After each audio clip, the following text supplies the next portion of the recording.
มาออยเอาเสื้อไปตุ้ยบ่เหรอเสื้อเราซับมาแหลกเสื้อมาล่าไปหน่อยเนาะคือซับมาแลกเชื่อซับไปเสื้อไปตุ้ยเสื้อเราเลยวานนี่ล้านปลายล้าน750,000โอ้ก็ได้รับบ่เงาพี่น้องเลยก็ได้เบิ่งลูกเบิ่งเต้ามาเก็บโปนแน่เงียบบ่เงาหมดแล้วมีเท่านี้แล้วเขาน้ำทับปลาหมดแล้วมาแล้วตอนน่ะก็เห็นเจ้ามาเลยก็เลยว่ายังไม่ได้กินซ้ำของกัน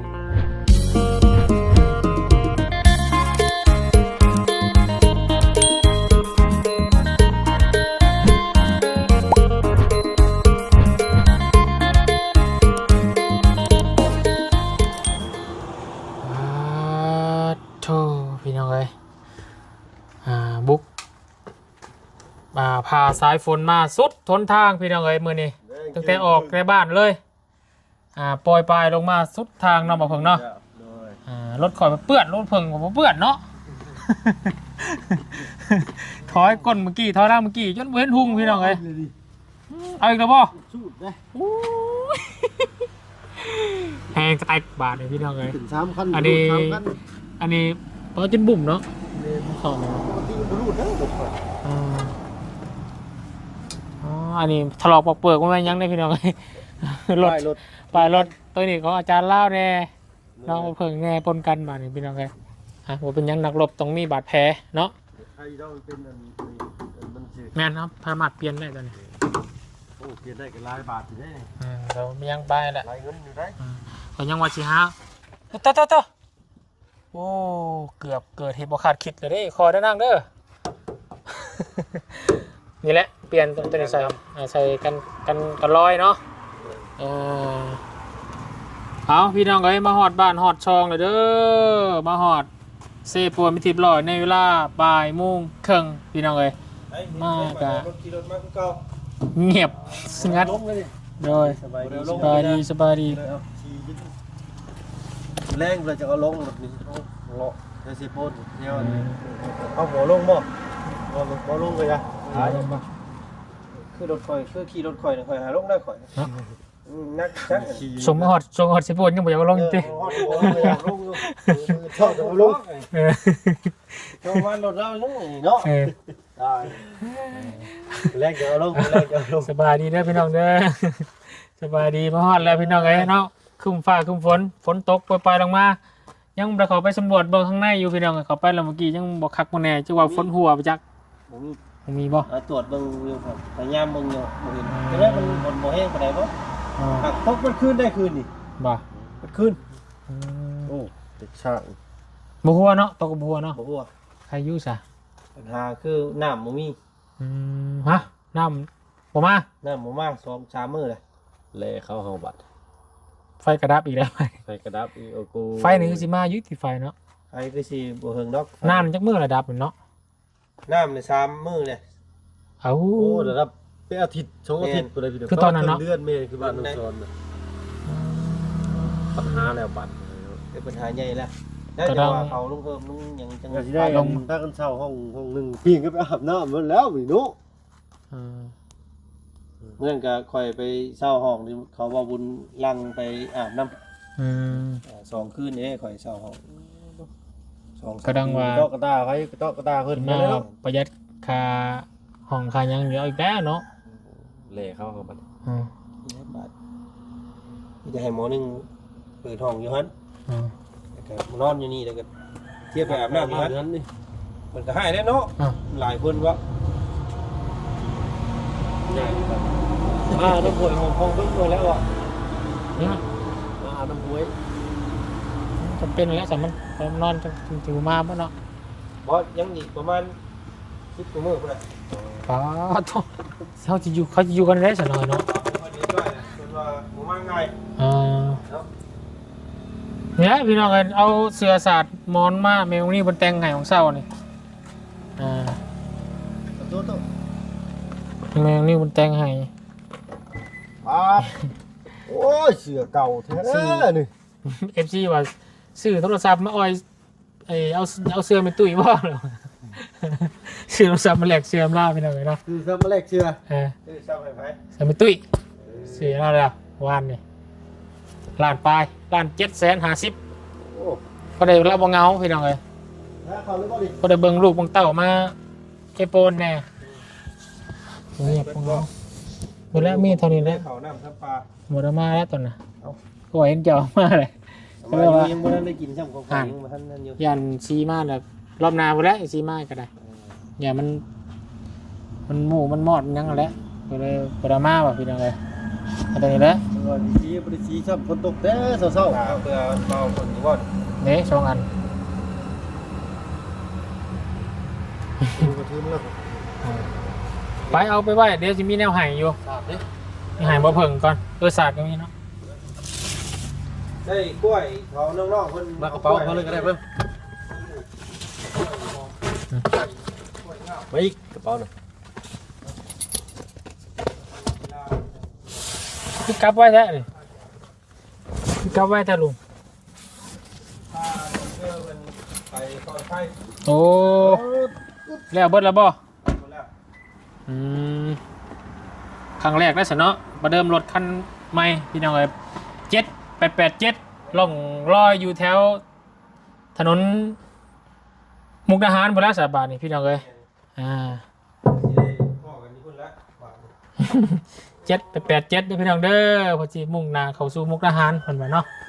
อ่ามาบัดนี้เงียบพี่น้องเอ้ยเนาะ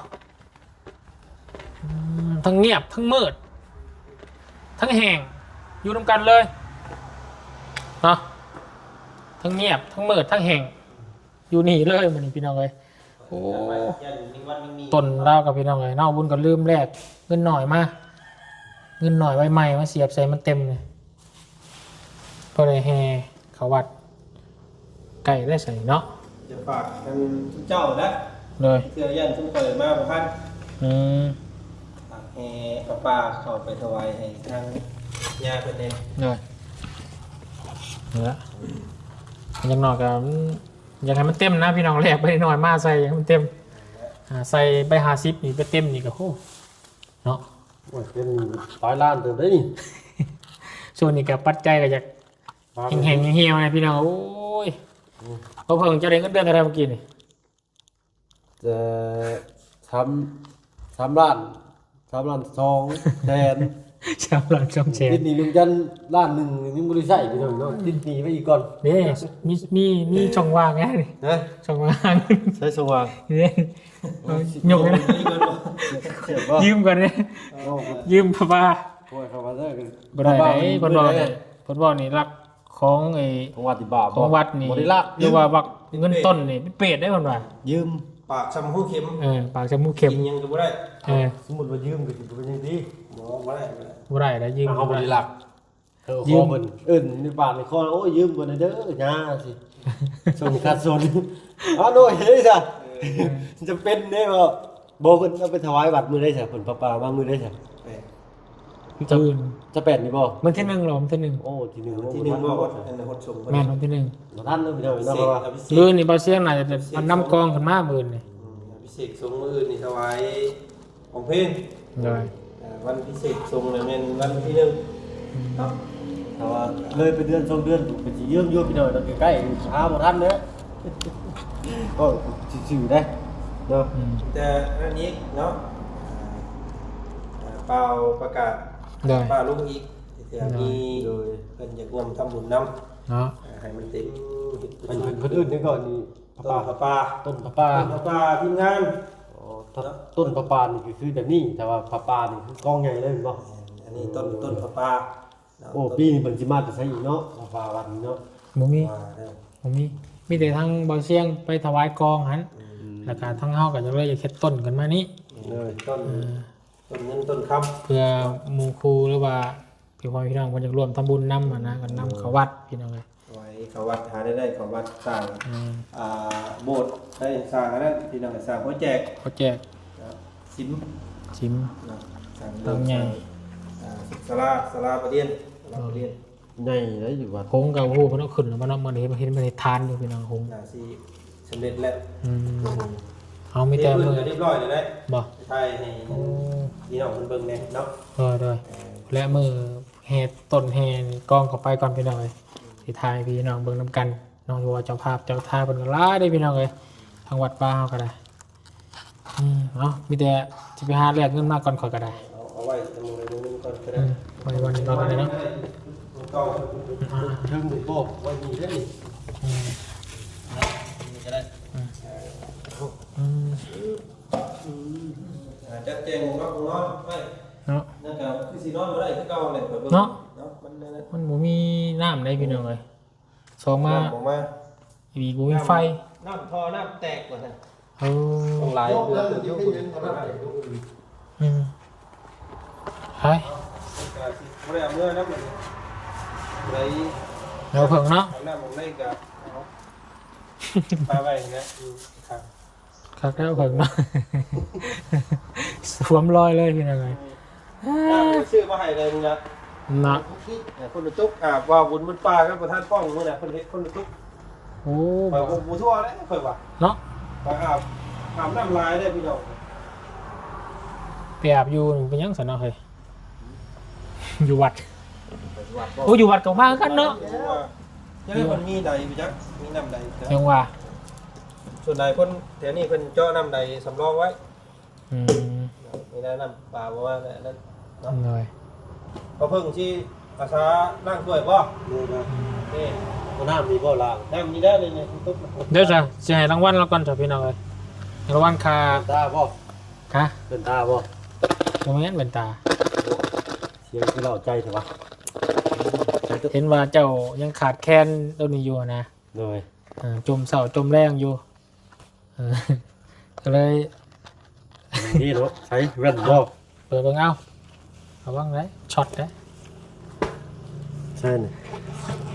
คือว่าพี่น้องเพิ่นก็ว่าโอ้บ่เพิ่งเอ้ยคือ คักตัวนี้แหละที่ตามหา ไม่ มันเท่าทุกบ่นี่โอ้ยหยวกทั้งลูกมันซื้อใหม่ก็บ่ซื้อพี่น้องเนาะ อย่าคิดให้ของข่อยพี่เป็นอย่าคิดให้ของข่อยแล้วมันแบบคัดเครื่องเลยคือไม่ บ่แม่นเนาะว่าลองมึง ตัวนั้นมันเป็นหยังตัวนั้น ตูดมันนั่นนี่ตัวคือเก่าตูดมันเสียตัวนี้บ่ได้ต้องบ่ได้ล่นตูดเสียซื่อๆนี่แหละโอ้ขอบคุณทำบุญหลายๆเลยเนาะ อันนี้ก็เป็นของน้องชายเพิ่นมาให้ มาให้กรุงเทพบ่ แม่นบ่เวียดเพิ่น เด้อ ก็เลยว่าโอ้เห็นว่าเพิ่งบ่มีใส่ก็เลยอ้ายเจ้าซะ โอ้คักอยู่ได้นี่ก็เสียงนิ่มนะ เสียงมันแบบว่าขอลองเบิ่งมื้อน่ะมันบ่มีเสียงรบกวนเลยแบบมีเสียงเฮาแบบถ้าสิสัมภาษณ์เขาก็ต้องนิบจากคอเขาโลดได้เฮาอยู่ไหนมันบ่ดูดเด้ มันบ่ได้ยินเนาะ ต้องให้มันนิบจากคอเขาโลดนิบ อ จาก ยู่ใกล้ ใช้2อันได้ที่นอนเนาะ แม่นลองเบิ่งเสียบแบบนี้ละมันจะมีแม่เสียบแม่มันอยู่นี่เลย เลย ปึกเสียบตัวนี้ก็พอตัวนี้คือจังมันอยู่ดูดในโตบ่เนาะนี่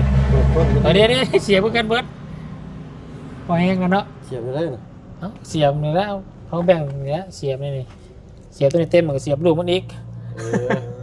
เอาหนูมีกล่องมา ๆเนาะสากเวทต้องสากที่ละอันนี้เอา เราเปิดเลยได้นี่เนาะ แม่นนี่ เนาะระบบปัญ แต่ หา ว่าเขาเสียบเขามันสิคุ้งหน่อยเนาะ ให้มาลองอยู่ฮะ ลองเบิ่ง โอ้ย เอาอยู่บ่เอ็นดอยอ๋อแปลว่าขาดอะไรก็ได้รถนี่ แม่น เนาะ Android ก็ได้ iPhone ก็ได้ เราลองอยู่ เปิดก่อน เปิดเลยดิ เปิดไปแล้วเนาะนี่ปิดไปนี่ ได้เลยเนาะนี่เนาะ นั่นแหละไม่แบบนั้น เอารูปไป ใช่ รูป ใช่ ใช้บุกของฟ้องครับ เขาก็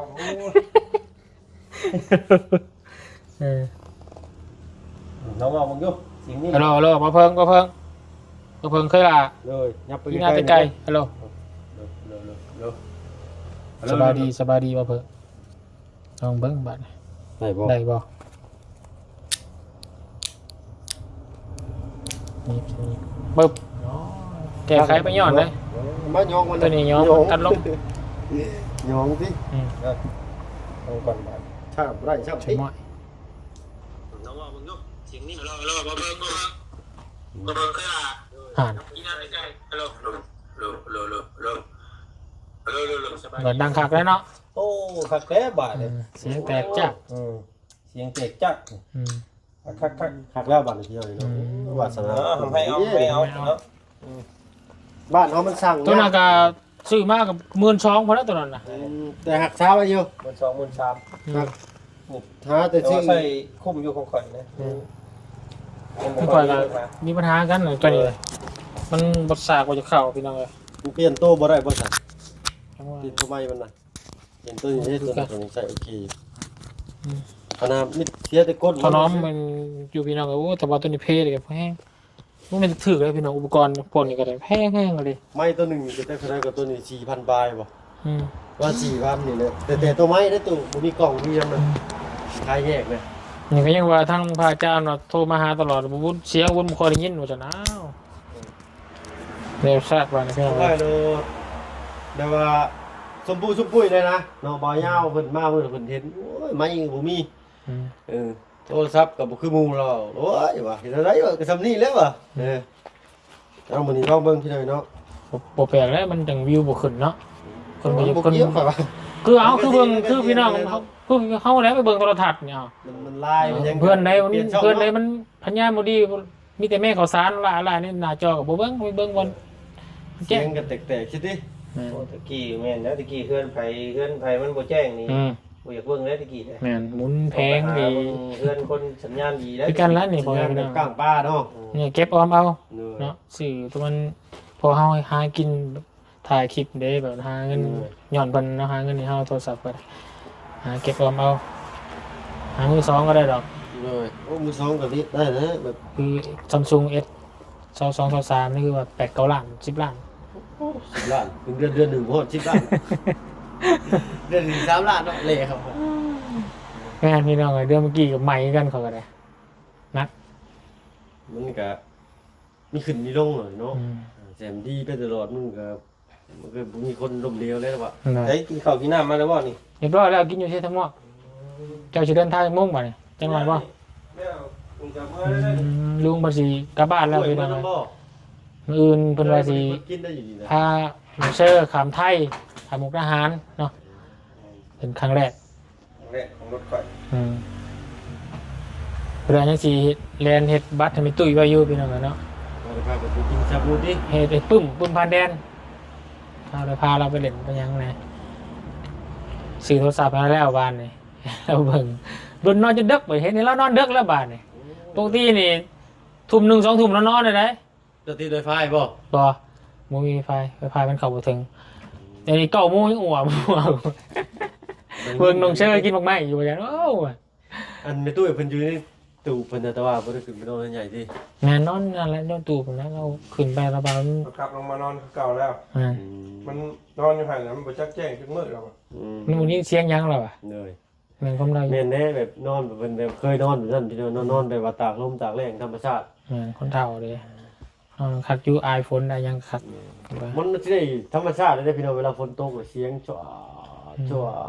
คือว่านี่ลุงลงแล้วเนาะเหลือแต่เฮาแล้วก็อาจารย์ลาวเนาะ เลย 3 คนมือมาเสียงมากเลย มีการทำผมเป็นเล่ามือ เลย เออ ออกของเพลนเขาและซอยคันพี่น้องเดี๋ยวละไปเวียกต่อแล้วบ้านเขาก็ได้ เลย กูแล้วไปหาน้องแล้วคนโอ้ยพี่น้องเอ้ยลืมว่าสิตอบแทนเล่าคาเล่ามากล้วยให้11 เครือหมดนะก็ซื้อปีนไก่ไว้แล้วชัดมากหวังเลย ชีวิตเครือ มือได้มือได้ เอามือของเมืองหันดิไปบุกสวนกล้วยเราน่ะ11 เครือ ใกล้บ่สุดกว่าแล้ว บ่ร้านไก่ดังยางไปก่อนจะไปสวนมันไกลกว่าแคมหัว เอาอีกกินอีกคนโต๊ะถ้าในแม่นคอยเอาเหล้าอีกกินอีก เอามือเฮ็ดบุญในประตูพัน เลย ไปโอเคพี่น้องเอ้ยเนาะกะ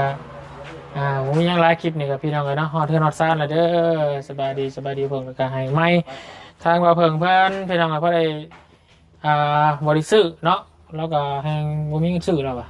มีหยังนี่ทะเลาะกับบ่ของเรานี่เจอหยังนี่รถคือกันบ่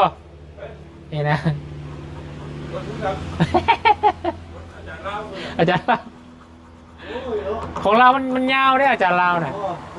คันนี้รถเขายังบ่ได้กินจะเกิดได้คันเนี่ย บ่ รถเจ้ามันสั่นอยู่แต่เหล้ามันยาว รถค่อยขึ้นรถบ่วุ่นกินรถละอะไรกินอีก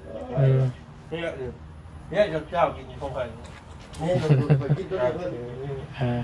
นี่ค่อยกินตัวนี้รถค่อย หวยบุ้มแล้ว เดี๋ยวผมเห็ดไปเลยพี่น้องเนาะโอเคเด้อพี่น้องเด้อสำหรับคลิปนี้ทางบนเองก็จะขออนุญาตจบคลิปลาพี่และน้องลงเพียงสมีก่อนเดี๋ยวจังพบพ่อไปคลิปหน้าพี่น้องเนาะคลิปนี้ขอบุญกับคุณขอมุกกับใจทางพ่อแม่พี่น้อง FC บัดสุขุสุคนที่ให้เกียรติติดตามและรับชมเป็นกำลังใจกับบาบุญสารวันตลอดมาเด้อพี่น้องเด้อสำหรับคลิปนี้ขอบุญขอลาแล้วเนาะก็สิมานอนเฮือนกะน้ำบ่มาไฟกระดับบาดนี้พี่น้องเลยเนาะกุ้มขมับแล้วบาดนี้ก็จะให้ประหยัดงบแบบว่าแต่ว่านอนก็ได้อยู่พี่น้องเลยเนาะถ้าบทเรียนบ่อาบน้ำมันนะเนาะ แต่ว่าบ่อาบน้ำนอนได้อยู่